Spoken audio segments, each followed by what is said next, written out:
¿Alguna vez te has preguntado quién eres realmente? Si todas las máscaras cayeran, ¿quién quedaría? ¿Y si eso que llamas yo no fuera más que un reflejo de lo que los demás esperan de ti? Carl Jung dijo, quien mira hacia afuera, sueña. Quien mira hacia adentro, despierta. Pero, ¿de verdad estamos listos para ese despertar? Desde el momento en que nacemos somos bombardeados con expectativas. Nuestra familia, la cultura, la sociedad, todos nos moldean, nos dicen quién debemos ser. Crecemos creyendo que somos una identidad fija, pero en el fondo hay algo inquietante, una sensación de que no nos conocemos por completo. ¿Por qué a veces nos sentimos extraños incluso para nosotros mismos? La psicología nos muestra que no somos un solo yo, sino múltiples versiones de nosotros que coexisten y, muchas veces, entran en conflicto. Hay partes de nuestra personalidad que ocultamos, que reprimimos y que, tarde o temprano, terminan saliendo en los momentos más inesperados. ¿Alguna vez has dicho o hecho algo y luego te has preguntado, ¿por qué hice eso? Como si alguien dentro de ti hubiera tomado el control por un instante. Esto sucede porque dentro de nosotros habitan fuerzas que no siempre comprendemos, arquetipos, sombras, patrones inconscientes que hemos heredado y construido a lo largo de la vida. En este video, exploraremos la psicología del autoconocimiento desde la perspectiva de Jung.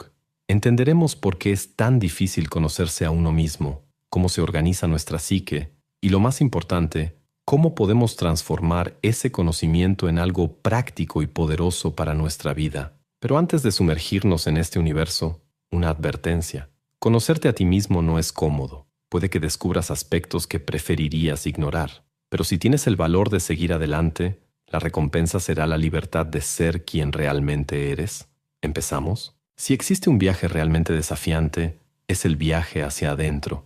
Conocerse a uno mismo parece un concepto simple. Después de todo, ¿quién más podría saber quiénes somos aparte de nosotros mismos? Pero en realidad, esta búsqueda está llena de trampas. Desde pequeños, aprendemos a interpretar el mundo a través de los ojos de los demás.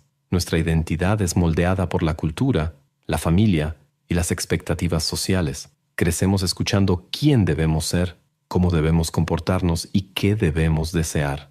En medio de este torbellino de influencias externas, ¿dónde exactamente comienza nuestro verdadero yo?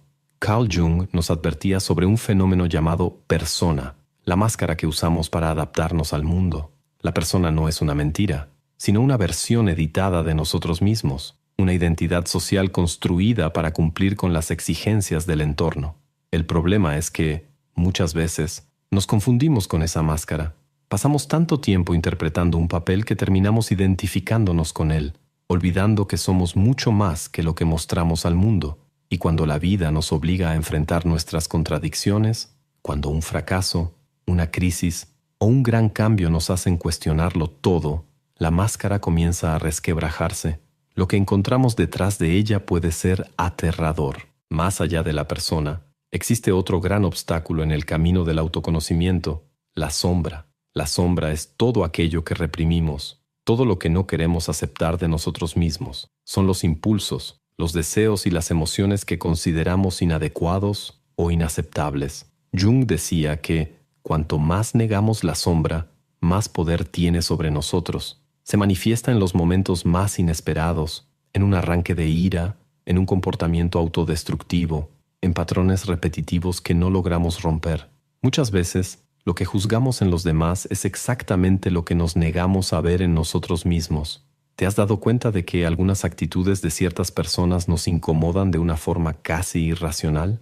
Eso puede ser una señal de que estamos proyectando nuestra propia sombra en ellas. El autoconocimiento también choca con otro factor crucial, el miedo. Conocerse a uno mismo exige valentía, porque implica renunciar a ilusiones cómodas. Muchas personas prefieren vivir dentro de narrativas convenientes antes que enfrentarse a la verdad sobre sí mismas. Es más fácil creer que somos víctimas del destino que admitir que saboteamos nuestras propias decisiones. Es más cómodo decir que las cosas son así, en lugar de preguntarnos por qué nos sentimos perdidos o insatisfechos. La mente crea defensas para evitar este enfrentamiento. Inventamos excusas, racionalizamos comportamientos y nos convencemos de que ya sabemos lo suficiente sobre nosotros mismos. Pero, ¿de verdad nos conocemos? Otro elemento que complica este viaje es la complejidad de la psique humana. No somos un ser unificado y coherente, sino un mosaico de diferentes partes que no siempre están de acuerdo entre sí. En un momento queremos seguridad, en otro anhelamos aventura. Queremos ser aceptados, pero también deseamos ser auténticos. Esta contradicción interna es inevitable, y tratar de ignorarla solo nos aleja aún más de quienes realmente somos. El problema es que la sociedad nos enseña que debemos elegir un solo camino, una única identidad fija. Pero la verdad es que estamos en constante transformación, siempre convirtiéndonos en algo nuevo. El filósofo Sócrates decía, «Conócete a ti mismo», pero lo que no mencionó es que ese conocimiento nunca es estático. No existe un punto final, una respuesta definitiva sobre quiénes somos. El autoconocimiento no es un destino, sino un proceso continuo. Cada experiencia, cada error, cada nueva perspectiva nos revela un poco más sobre nosotros mismos. Y paradójicamente, cuanto más nos conocemos, más nos damos cuenta de cuánto nos queda por descubrir. En el fondo, la gran dificultad de conocerse a uno mismo no está en la falta de respuestas, sino en la resistencia a hacer las preguntas correctas. ¿Estamos dispuestos a mirar hacia adentro, incluso si lo que encontramos no es bonito? ¿Estamos listos para cuestionar las historias que nos contamos a nosotros mismos? Conocerse es un acto de valentía, un salto al vacío. Y quizás sea justamente eso lo que hace que este viaje sea tan fascinante. Si conocerse a uno mismo es un laberinto, Jung nos dio un mapa. Su modelo de los tipos psicológicos no solo ayuda a entender cómo pensamos, sentimos y percibimos el mundo, sino que también explica por qué tantas veces nos sentimos desconectados de nosotros mismos. Descubrió que la conciencia humana opera a través de 4 funciones principales: pensamiento, sentimiento, sensación e intuición. Además, cada individuo tiene una actitud predominante que puede ser extrovertida o introvertida. Esta combinación moldea profundamente nuestra personalidad y determina cómo interactuamos con el mundo. Las personas cuyo pensamiento es dominante tienden a analizar la realidad de manera lógica, estructurada y objetiva. Buscan coherencia y racionalidad, muchas veces priorizando la verdad sobre las emociones. En cambio, aquellos que se guían por el sentimiento evalúan el mundo con base en valores subjetivos, considerando el impacto emocional de sus decisiones. Para ellos, lo que es correcto o incorrecto está más ligado a la armonía y a las relaciones humanas que a la lógica fría.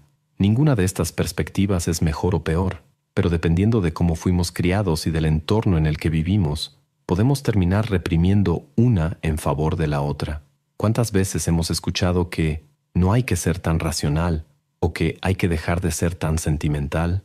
La función de la sensación está vinculada al aquí y ahora, a la experiencia concreta y a los detalles del mundo físico. Una sensación dominante hace que la persona sea práctica, realista y enfocada en lo que puede comprobar con los sentidos. Por otro lado, la intuición se orienta hacia lo invisible, captando posibilidades, patrones y conexiones sutiles. Los intuitivos ven más allá de lo obvio, anticipan tendencias y perciben lo que está por venir antes de que exista evidencia concreta. Y aquí es donde entra el gran diferenciador del modelo de Jung. Además de estas 4 funciones, cada individuo también desarrolla una actitud predominante. Los extrovertidos dirigen su energía hacia el mundo externo, buscando estímulos, interacciones y reconocimiento. En cambio, los introvertidos se enfocan en su mundo interno de ideas, reflexiones y sentimientos. Esto explica por qué algunas personas recargan su energía en fiestas y eventos sociales, mientras que otras se sienten agotadas después de largas interacciones y necesitan momentos de soledad para recuperarse. La clave para el autoconocimiento está en reconocer cuál de estas funciones domina nuestra psique y cuáles hemos dejado de lado. Jung decía que nuestra función más débil permanece en el inconsciente, influyéndonos de manera indirecta y, muchas veces, saboteando nuestros esfuerzos. Por ejemplo, alguien extremadamente racional puede ignorar sus emociones hasta que exploten de manera incontrolable. Un individuo intuitivo puede descuidar los aspectos prácticos de la vida y perderse en un mundo de ideas sin poder llevarlas a la acción. Lo más interesante es que, a medida que maduramos, somos llamados a integrar nuestras funciones menos desarrolladas. El problema es que el proceso de equilibrio no es automático, requiere esfuerzo, confrontación y muchas veces crisis. Las personas que viven atrapadas en una sola función pueden volverse rígidas y predecibles. El pensador extremo puede volverse frío e insensible. El sentimentalista puede perderse en un mar de emociones sin dirección. El sensorial puede limitarse solo al presente, sin ver el panorama completo. El intuitivo puede perder el contacto con la realidad concreta. Jung también introdujo un concepto esencial, la función inferior, aquella que reprimimos y que, paradójicamente, guarda el secreto de nuestra totalidad. Esta función inferior suele manifestarse en momentos de estrés, revelando un lado nuestro que no queremos admitir. El racional puede de repente ser dominado por un arrebato emocional irracional. El sentimental puede explotar con una frialdad sorprendente. Estas reacciones no son señales de fracaso, sino indicios de que nuestra psique busca equilibrio.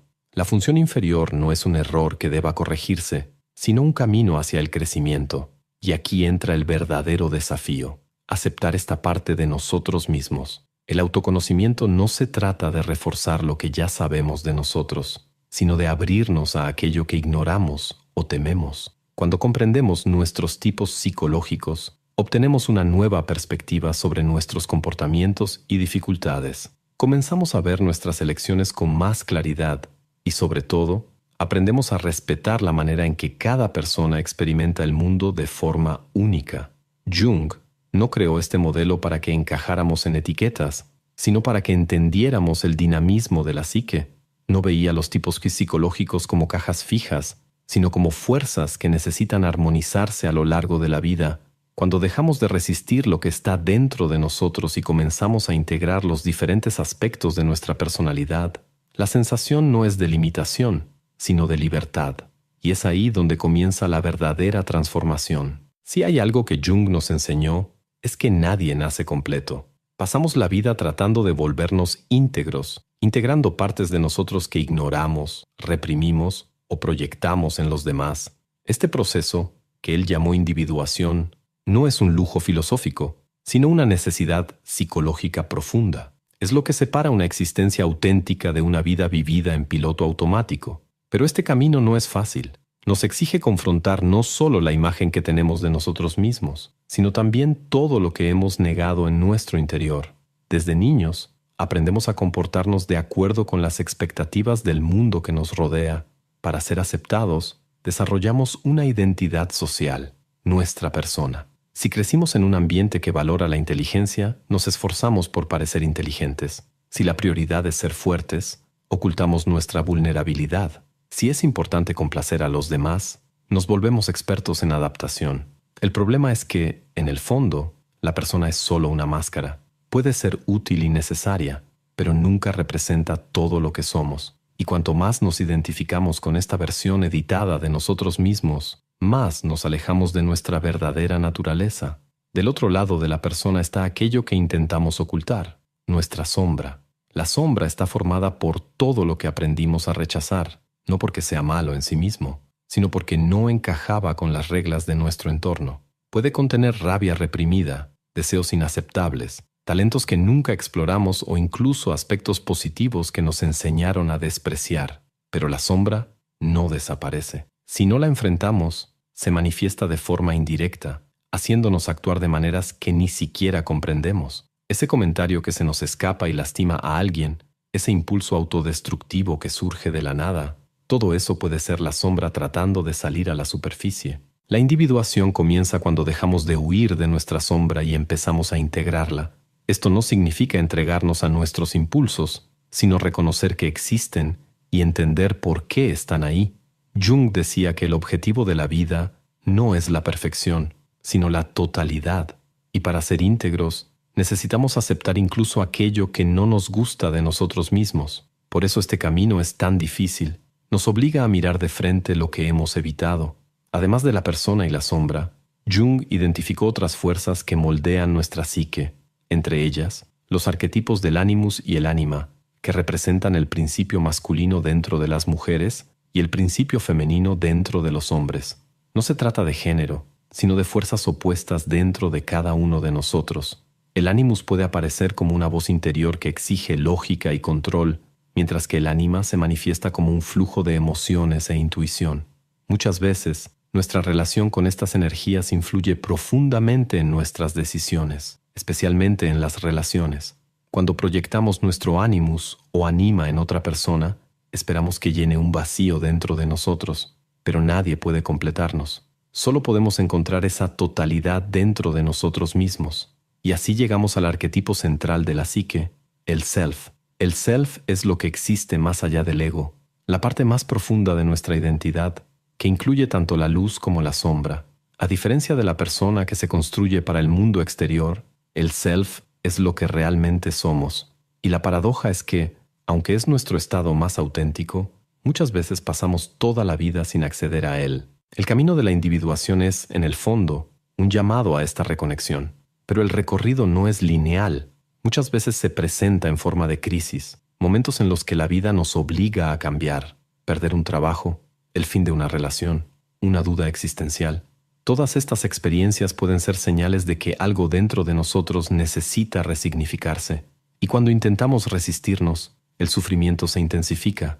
Como decía Jung, aquello a lo que te resistes persiste. La única salida es el enfrentamiento. Este camino no es cómodo, pero trae recompensas. Cuanto más nos conocemos, más libertad tenemos para ser quienes realmente somos. Dejamos de vivir para complacer a los demás, de buscar validación externa todo el tiempo, de repetir patrones destructivos sin entender por qué. La individuación no se trata de convertirnos en alguien diferente, sino de recordar quiénes hemos sido siempre, antes de ser moldeados por el mundo. Y quizás esta sea la parte más liberadora, darnos cuenta de que dentro de nosotros ya existen todas las respuestas. El problema nunca ha sido la falta de conocimiento, sino la resistencia a ver lo que siempre ha estado ahí. La pregunta es, ¿estamos listos para mirar? Saber quién eres no es un fin en sí mismo, sino un punto de partida. El autoconocimiento no sirve solo para satisfacer una curiosidad intelectual. Tiene un impacto real en la forma en que tomamos decisiones, enfrentamos desafíos y nos relacionamos con los demás. Pero hay un problema. Muchas personas creen que con solo comprender sus patrones y motivaciones ya pueden cambiar. Sin embargo, la conciencia por sí sola no transforma nada. El cambio real exige acción. La primera barrera para transformar la vida a través del autoconocimiento es la resistencia. El ego odia los cambios. Aun cuando sabemos que estamos atrapados en ciclos destructivos, existe un miedo inconsciente a lo que puede pasar si nos liberamos. Después de todo, nuestras limitaciones también nos resultan cómodas, son conocidas, predecibles. El sufrimiento familiar, por más doloroso que sea, muchas veces parece más seguro que la incertidumbre de lo nuevo. ¿Cuántas veces decimos que queremos cambiar, pero en el fondo seguimos repitiendo los mismos comportamientos? Esto sucede porque toda transformación tiene un precio, y para muchos, el costo del cambio parece mayor que el de quedarse igual. Jung decía que nadie se ilumina imaginando figuras de luz, sino haciendo consciente su propia oscuridad. Esto significa que no basta con querer ser una mejor versión de uno mismo. Es necesario enfrentar las partes que sabotean nuestro propio crecimiento. Si siempre te encuentras atrapado en los mismos problemas, pregúntate, ¿qué parte de mí se beneficia de esto? Puede parecer absurdo, pero muchas veces hay una ganancia oculta en nuestros sufrimientos. Por ejemplo, la victimización puede servir para evitar la responsabilidad. El miedo al rechazo puede justificar la inacción. El perfeccionismo puede ser un escudo contra el fracaso. Estas dinámicas son invisibles cuando no las observamos, pero una vez que las hacemos conscientes, pierden poder sobre nosotros. Pero la conciencia, por sí sola, sigue sin ser suficiente. El siguiente paso es experimentar. El verdadero autoconocimiento viene de la práctica. Si quieres saber quién eres realmente, observa cómo actúas cuando nadie te está mirando. Tus reacciones, tus impulsos automáticos, los momentos en que sientes incomodidad, todo eso revela verdades que tu mente racional no puede captar por sí sola. Cuando alguien te irrita, pregúntate, ¿esta persona refleja algo que no acepto en mí? Cuando sientas ansiedad, intenta identificar si esa ansiedad es una señal real o solo un eco de creencias antiguas que ya no tienen sentido. Además, es esencial abandonar la ilusión de que existe una versión final de uno mismo. Muchas personas buscan el autoconocimiento como si fuera un destino, un punto en el que, de repente, todo quedará claro y nada más será un problema. Pero la verdad es que estamos en constante transformación. No eres la misma persona que eras hace 5 años, y dentro de 5 años habrás cambiado de nuevo. Esto significa que el autoconocimiento no es una meta definitiva, sino un compromiso continuo. Cuanto más aceptamos esto, menos atrapados estamos en la necesidad de encontrar respuestas absolutas. Otra cuestión esencial es el peligro de vivir solo en la mente. Algunas personas se sumergen tanto en la búsqueda de comprenderse a sí mismas que terminan alejándose de la experiencia real. Leen, estudian, analizan sus emociones, pero no viven. La verdadera prueba del autoconocimiento está en la práctica cotidiana. Se manifiesta en la forma en que enfrentamos los desafíos, en cómo tratamos a los demás y en qué tanto logramos ser auténticos incluso bajo presión. Y, por último, hay un punto fundamental. Ningún proceso de autoconocimiento está completo sin una acción concreta en el mundo. ¿De qué sirve entender tus miedos si sigues escondiéndote?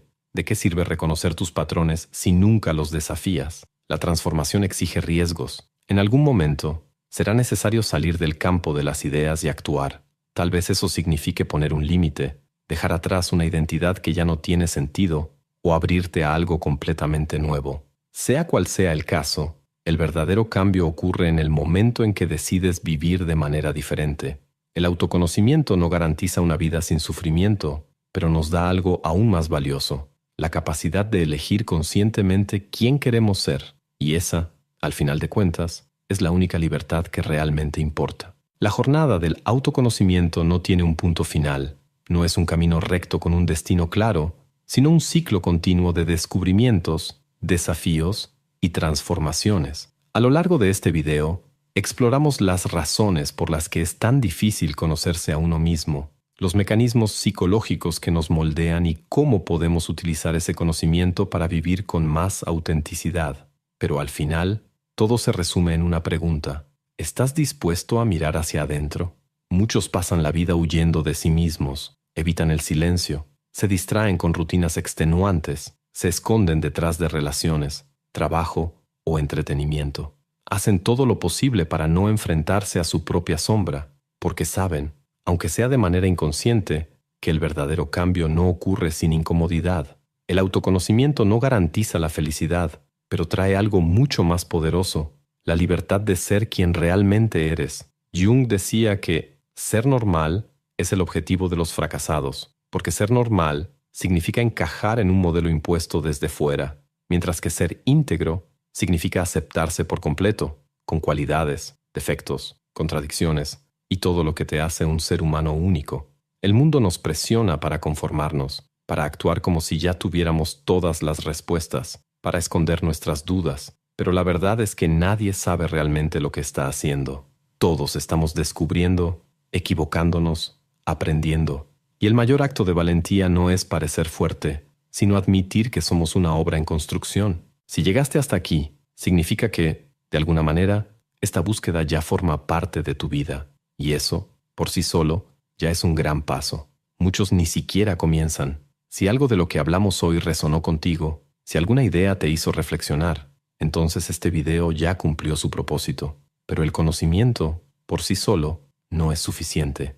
La pregunta ahora es: ¿qué vas a hacer con esto? Muchas gracias por estar aquí, por dedicar tu tiempo a esta conversación. Si te gustó el video, no olvides dejar tu like, no porque le guste al algoritmo, sino porque me ayuda a saber que este tipo de contenido tiene sentido para ti. Y si quieres seguir explorando este camino conmigo, suscríbete al canal. Por cierto, ya que estamos hablando de autoconocimiento, hay otro video en pantalla ahora mismo que podría interesarte, pero no te diré de qué se trata. Si realmente quieres saber más, haz clic y descúbrelo. Nos vemos allá.